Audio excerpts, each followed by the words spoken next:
முதலாவது தேவன் கொடுக்கிற முதலிடம் உங்களுடைய ஆத்துமாவுக்காக தான்.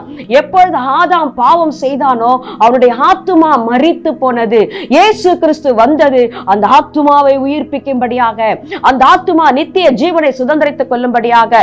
யோவான் 3:16 வாசிக்கிறோம், தேவன் தம்முடைய ஒரே பேரான குமாரனை இந்த உலகத்திற்கு தந்தர்லி இவ்வளவாய் உலகத்தில் அன்பு கூர்ந்தார். எதற்காக? நீங்கள் தேவனுடைய நித்திய ஜீவனை பெற்றுக் கொள்ளும்படியாக. ஒன்றான தேவனையும் நித்திய ஜீவனையும் அறிவதே அறிவு என்று சொல்லி வேதம் சொல்லுகிறது. இயேசுவை நீங்கள் அறிந்து கொள்ள வேண்டும். அவர் எதற்காக இந்த பூமிக்கு வந்தார்? ஏன் வந்தார்? எதற்காக மனு குலத்திற்காக மரித்தார்? எதற்காக மனு குலத்திற்காக தன்னுடைய ஜீவனையை கொடுத்தார்? எதற்காக அடிக்கப்பட்டார்? எதற்காக நொறுக்கப்பட்டார்? எதற்காக பிக்கப்பட்டார்? அவருடைய சரீரம் எல்லாம் உழுவப்பட்ட நிலம் போல் உழுவப்பட்டதே எதற்காக?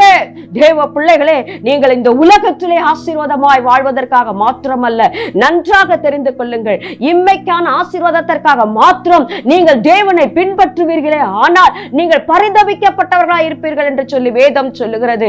ஆகவே இம்மைக்கான ஆசீர்வாதத்திற்காக மாத்திரம் நீங்கள் தேவனை பின்பற்ற வேண்டாம்.